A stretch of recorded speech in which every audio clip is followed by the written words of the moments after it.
मसीह में मेरे प्यारे भाइयों बहनों, गॉड ब्लेस यू।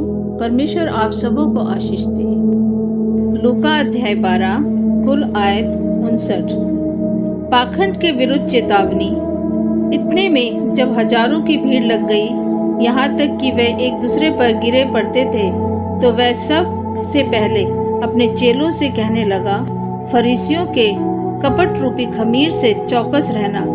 कुछ ढाका नहीं जो खोला न जाएगा, और न कुछ छिपा है जो जाना न जाएगा। इसलिए जो कुछ तुमने अंधेरे में कहा है वह उजाले में सुनाया जाएगा, और जो तुमने कोठरियों में कानों कान कहा है वह छत पर से प्रचार किया जाएगा।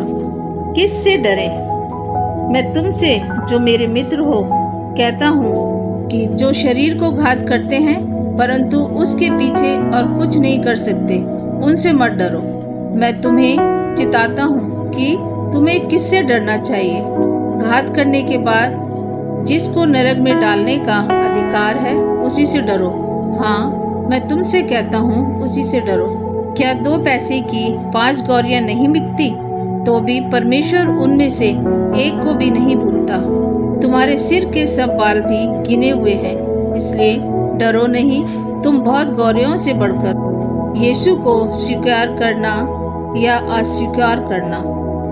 मैं तुमसे कहता हूँ, जो कोई मनुष्य के सामने मुझे मान लेगा, उसे मनुष्य का पुत्र भी परमेश्वर के स्वर्गदूतों के सामने मान लेगा। परंतु जो मनुष्य के सामने मेरा इनकार करे, उसका परमेश्वर के स्वर्गदूतों के सामने इनकार किया जाएगा।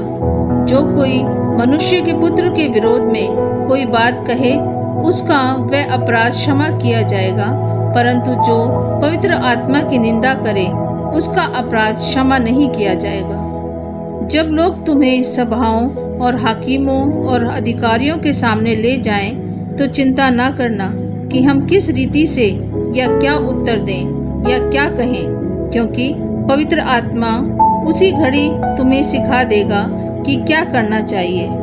एक धनवान मूर्ख का दृष्टांत। फिर भीड़ में से एक ने उससे कहा, हे गुरु, मेरे भाई से कह कि पिता की संपत्ति मेरे साथ बांट ले। उसने उससे कहा, हे मनुष्य, किसने मुझे तुम्हारा न्यायी या बांटने वाला नियुक्त किया है? और उसने उनसे कहा, चौकस रहो और हर प्रकार के लोभ से अपने आप को बचाए रखो, क्योंकि किसी का जीवन उसकी संपत्ति की बहुतायत से नहीं होता। उसने उनसे एक दृष्टांत कहा, किसी धनवान की भूमि में बड़ी उपज हुई। तब वह अपने मन में विचार करने लगा, मैं क्या करूं, क्योंकि मेरे यहाँ जगह नहीं जहाँ अपनी उपज इत्यादि रखूं। और उसने कहा, मैं ये करूँगा, मैं अपनी बखरियाँ तोड़कर उनसे बड़ी बनाऊंगा और वहाँ अपना सब अन्न और संपत्ति रखूंगा, और अपने प्राण से कहूँगा कि प्राण, तेरे पास बहुत वर्षों के लिए बहुत संपत्ति रखी है, चैन कर, खा पी, सुख से रह। परंतु परमेश्वर ने उससे कहा, हे मूर्ख, इसी रात तेरा प्राण तुझसे ले लिया जाएगा। तब जो कुछ तूने इकट्ठा किया है वह किसका होगा? ऐसे ही वह मनुष्य भी है जो अपने लिए धन बटोरता है, परंतु परमेश्वर की दृष्टि में धनी नहीं। परमेश्वर पर भरोसा रखो। फिर उसने अपने चेलों से कहा, इसलिए मैं तुमसे कहता हूँ, अपने प्राण की चिंता ना करो कि क्या खाएंगे, ना अपने शरीर की कि क्या पहनेंगे, क्योंकि भोजन से प्राण और वस्त्र से शरीर बढ़कर है। कौवों पर ध्यान दो, वे ना बोते हैं ना काटते हैं, ना उनके भंडार और ना खत्ता होता है, तो भी परमेश्वर उन्हें पालता है। तुम्हारा मूल्य पक्षियों से कहीं अधिक है। तुम में से ऐसा कौन है जो चिंता करने से अपनी आयु में एक घड़ी भी बढ़ा सकता है? इसलिए यदि तुम सबसे छोटा काम भी नहीं कर सकते, तो और बातों के लिए क्यों चिंता करते हो? सोसनों के पेड़ों पर ध्यान करो कि वे कैसे बढ़ते हैं। वे ना परिश्रम करते ना काटते हैं। तो भी मैं तुमसे कहता हूँ कि सुलेमान भी अपने सारे वैभव में उनमें से किसी एक के समान वस्त्र पहने हुए ना था। इसलिए यदि परमेश्वर मैदान की घास को जो आज है और कल भाड़ में झोंकी जाएगी ऐसा पहनाता है, तो हे अल्पविश्वासियों, वो तुम्हें क्यों न पहनाएगा। और तुम इस बात की खोज में ना रहो कि क्या खाएंगे और क्या पिएंगे, और ना संदेह करो, क्योंकि संसार की जातियां इन सब वस्तुओं की खोज में रहती हैं, और तुम्हारा पिता जानता है कि तुम्हें इन वस्तुओं की आवश्यकता है। परंतु उसके राज्य की खोज में रहो, तो ये वस्तुएं भी तुम्हें मिल जाएंगी। स्वर्गीय धन। हे छोटे झुंड, मत डर, क्योंकि तुम्हारे पिता को ये भाया है कि तुम्हें राज्य दे। अपनी संपत्ति बेचकर दान कर दो, और अपने लिए ऐसे बटुए बनाओ जो पुराने नहीं होते, अर्थात स्वर्ग पर ऐसा धन इकट्ठा करो जो घटता नहीं, और जिसके निकट चोर नहीं जाता और कीड़ा नहीं बिगाड़ता, क्योंकि जहाँ तुम्हारा धन है वहाँ तुम्हारा मन भी लगा रहेगा।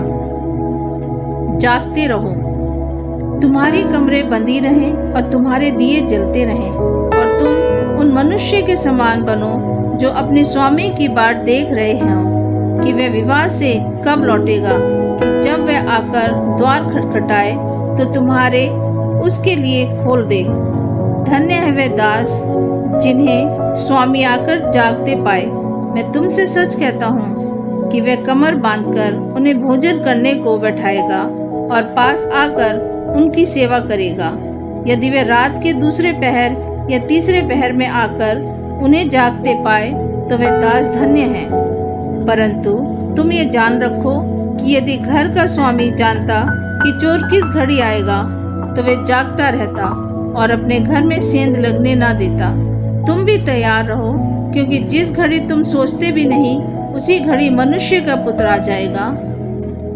विश्वास योग्य या अविश्वास योग्य दास। तब पतरस ने कहा, हे प्रभु, क्या ये दृष्टांत तू हम ही से या सबसे कहता है?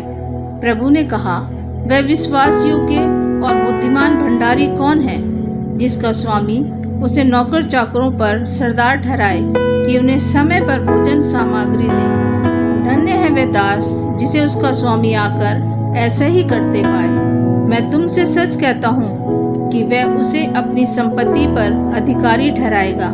परंतु यदि वे दास सोचने लगे कि मेरा स्वामी आने में देर कर रहा है, और दासों और दासियों को मारने पीटने लगे और खाने पीने और पियक्कड़ होने लगे, तो उस दास का स्वामी ऐसे दिन जब वह उसकी बाट जोता ना रहे और ऐसी घड़ी जिसे वह न जानता हो आएगा, और उसे भारी दंड देकर उसका भाग अविश्वासियों के साथ ठहराएगा।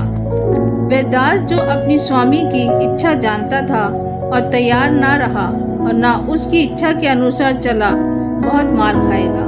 परंतु जो नहीं जानकर मार खाने के योग्य काम करे, वह थोड़ी मार खाएगा। इसलिए जिसे बहुत दिया गया है उससे बहुत मांगा जाएगा, और जिसे बहुत सौंपा गया है उससे बहुत लिया जाएगा। यीशु के आगमन का परिणाम। मैं पृथ्वी पर आग लगाने आया हूँ, और क्या चाहता हूँ केवल ये कि अभी सुलग जाती। मुझे तो एक बपतिस्मा लेना है, और जब तक वह ना हो ले तब तक मैं कैसी व्यथा में रहूंगा। क्या तुम समझते हो कि मैं पृथ्वी पर मिलाप कराने आया हूँ? मैं तुमसे कहता हूँ, नहीं, वरन अलग कराने आया हूँ। क्योंकि अब से एक घर में 5 जन आपस में विरोध करेंगे, 3 2 के से और 2 3 से। पिता पुत्र से और पुत्र पिता से विरोध रखेगा, माँ बेटी से और बेटी माँ से, सास बहू से और बहू सास से विरोध रखेगी। समय के लक्षण। उसने भीड़ से भी कहा, जब तुम बादल को पश्चिम से उठते देखते हो तो तुरंत कहते हो कि वर्षा होगी, और ऐसा ही होता है। और जब दक्षिण हवा चलती है देखते हो तो कहते हो कि लू चलेगी, और ऐसा ही होता है। हे कपटियों, तुम धरती और आकाश के रूप रंग में भेद कर सकते हो, परंतु इस युग के विषय में क्यों भेद करना नहीं जानते? अपने मुद्दई से समझौता। तुम आप ही निर्णय क्यों नहीं कर लेते कि उचित क्या है? जब तू अपने मुद्दई के साथ हाकिम के पास जा रहा है तो मार्ग ही में उससे छूटने का यत्न कर ले। ऐसा ना हो कि वह तुझे न्यायी के पास खींच ले जाए और न्यायी तुझे सिपाही को सौंपे और सिपाही तुझे बंदी गृह में डाल दे। मैं तुमसे कहता हूँ कि जब तक तू दमड़ी दमड़ी भर ना देगा तब तक वहाँ से छूटने ना पाएगा। आमीन।